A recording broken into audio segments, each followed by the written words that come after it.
Hi guys, VTech here, Blueberry Hill. So here we are. We're starting the second video for the auger work and the holes for the pilings for the containers.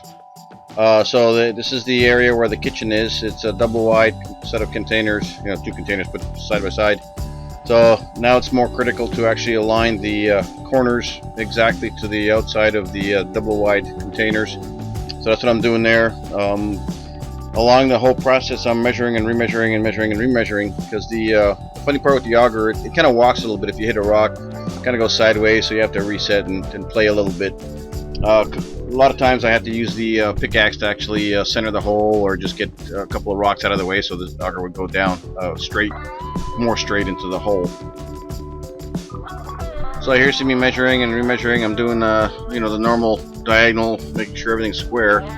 Regardless of measuring it at this point, the auger still has to do its bit, and a lot of times the auger itself will hit rocks and walk sideways. You can kind of control that a little bit with the Bobcat, but usually it kind of walks a little bit. I use the pickaxe to get some rocks out of the way if I can, and then try to align it properly. The one reason I went with the 18-inch auger too was because you have a little more slop in where the sonotube goes. We're doing 12-inch sonotubes and 5,500 psi concrete, so it should be more than enough. You can probably do a whole bridge on that concrete, but anyway, so a lot of the holes were pretty easy. This one was not too bad. Some of the ones on the upper area are very shallow because there's a rock ledge right there. You can see the rocks right in front of the auger.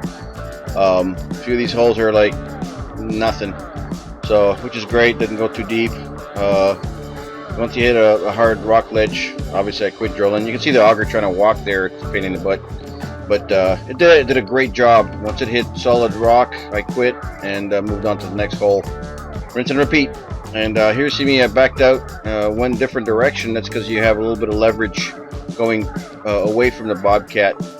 Otherwise the auger does walk left to right and a little bit forward. So anyway, with the leverage, when I had trouble, I would just move the Bobcat in the right direction and start putting a little bit of pressure on it, and that seemed to center the holes a lot better. So a few more holes you'll see with the Bobcat, and then I'm going to switch over to actually doing the concrete work. Again, I'm going to use, this is, I counted 46 holes initially. That was a wrong count. I'm actually doing 5 pilings per side on the containers. And then later on in the week, which is what I'm making this video, we swapped over and we're doing 5 on the outside, on the long side, 3 across the 2 containers on the ends, and then 3 in the middle where they join. And most of the containers where they're together, the middle walls are taken out and structural walls put elsewhere. So we do not need the full structure in the middle, live load and all that fun stuff. We don't need 50,000 pound capacity, so these containers are 10,000 pounds by the time we make the whole thing. Let's say it's 20,000 pounds. The pilings will sustain 50, 60,000 pounds per piling, so a little overkill on this, but anyway, that's the math. And you see some of the middle pilings here that I was doing pretty good. The holes were probably 4 feet deep. That was very rare. I did maybe, I don't know, 5 of those were about that deep, and the rest were 2 feet, 3 feet, and various depths. But overall, the auger was great to work with. It made this job a lot easier. I don't think we could have done this by hand. So with respect to the number of pilings, I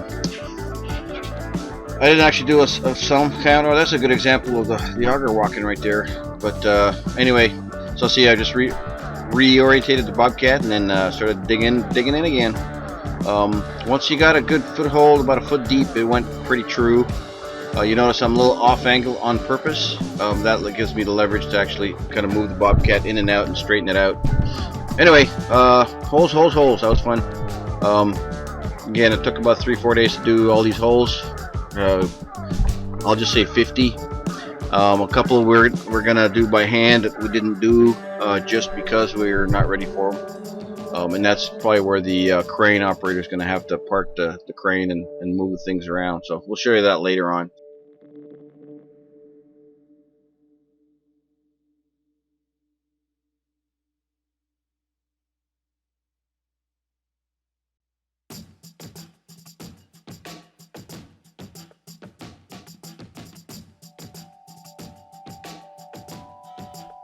So manual labor is part of the whole process.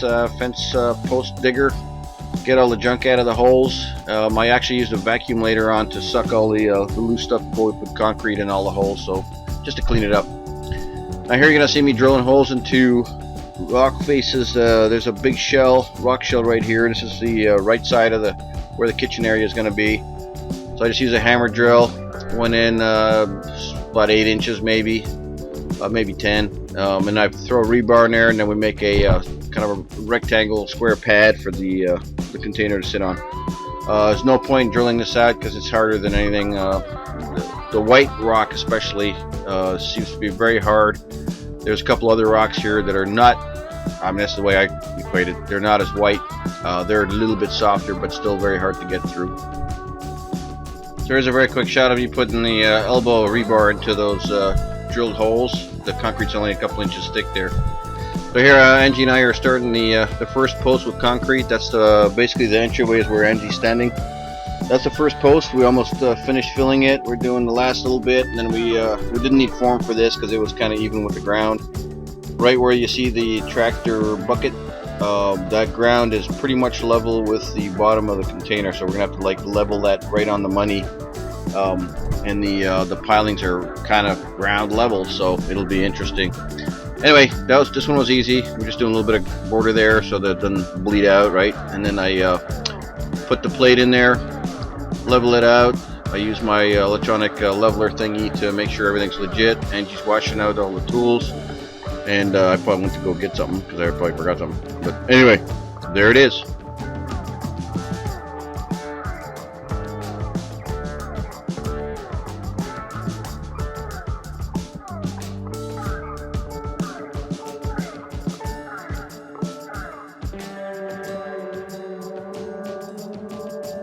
So it's kind of easy leveling the stuff from the foundation, because the foundation's level and the containers are basically 9 inches below that grade.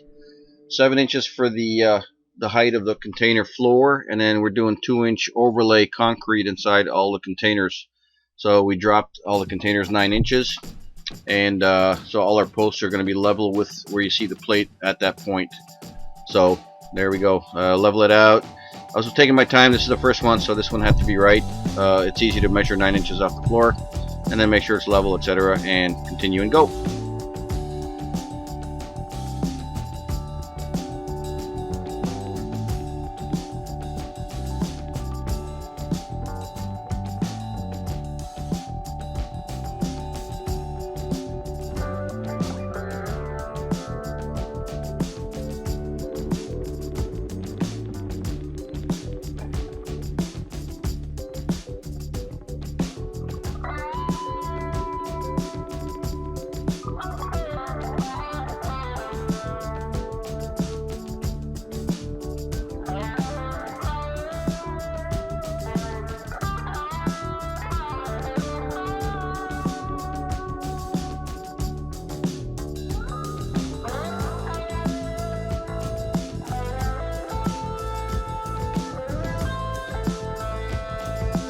So piling number 2, I'm shooting this with a little more detail. Basically this is just a rinse and repeat process. We got, this is 2 of 50-ish to go.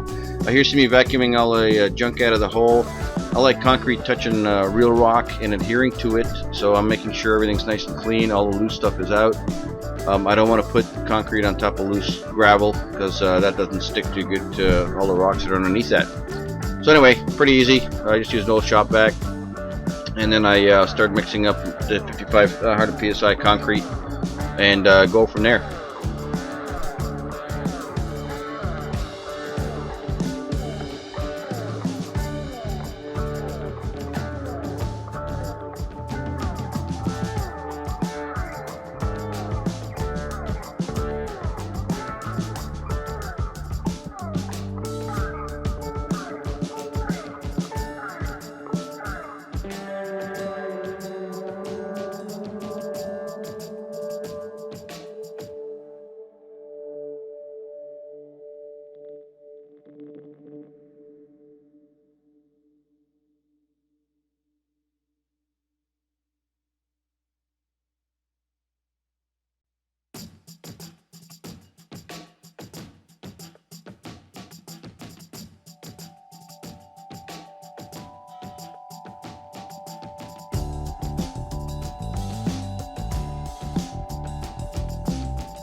So we're using number 4 rebar, just like we did for the floor in the garage.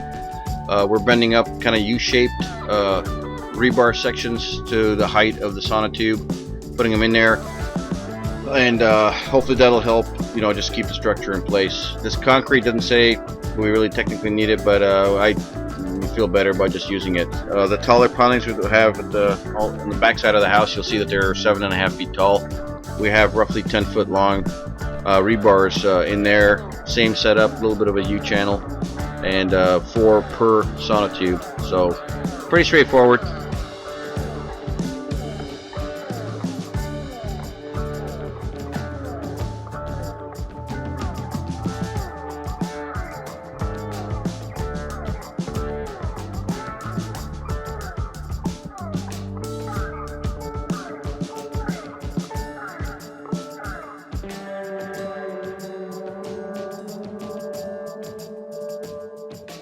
So here you're going to see me measuring out the 9 inches, pretty much from the floor, and that's what we were talking about earlier in the video.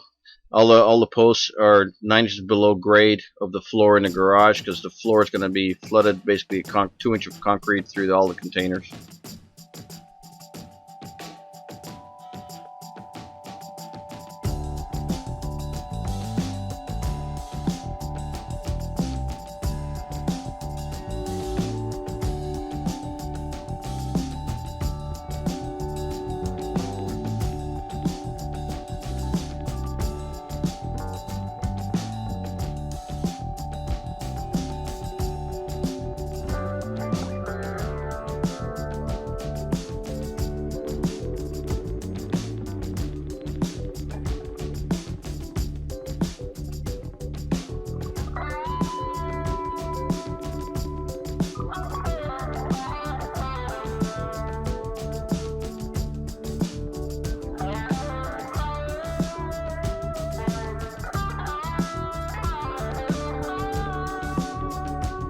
So here we're starting the first higher pilings. There's about 1.5 feet, 2 feet underground here.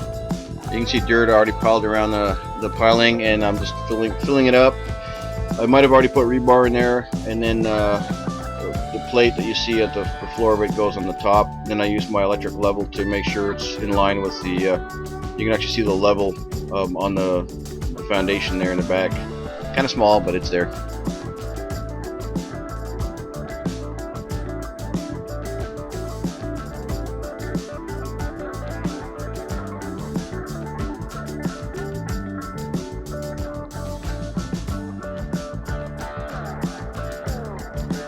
So rinse and repeat process. We've got quite a few pilings, so here we are.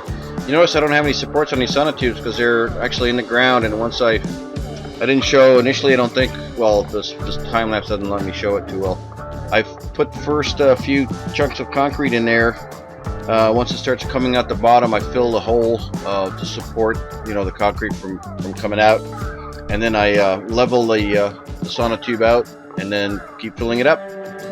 So that these particular holes didn't need any support. The taller ones definitely do. You'll see that in a minute.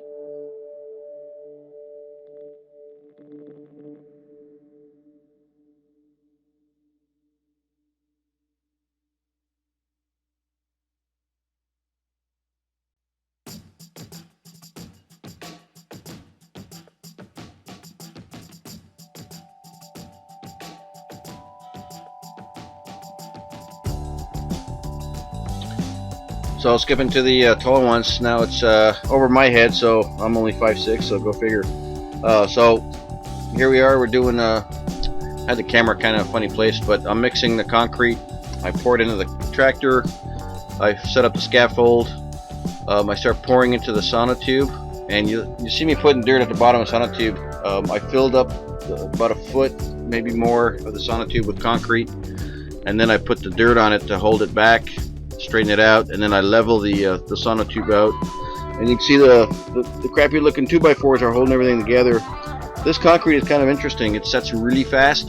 You have enough time to keep mixing and putting it together, but it firms up pretty quick. So it's very important to keep it level as you're doing this, because you don't have a chance to redo it once it starts setting. So I'm in a bit of a hurry. You see me moving quick, right? Nah, it's a sped up video, of course. Anyway, pretty easy to do this. 2 bags of concrete at a time. The mixture, these are bigger bags, they're 80 pound, but they make quite a bit. It wouldn't take 3 bags, so it is 2 bags at a time. Put it in. This hole might have taken 6 or 7 bags, I guess, something like that. And then the hole further down the hill is going to be about 7.5 feet tall. It's actually a 9-foot sonotube, so 10-foot hole. And just keep on going.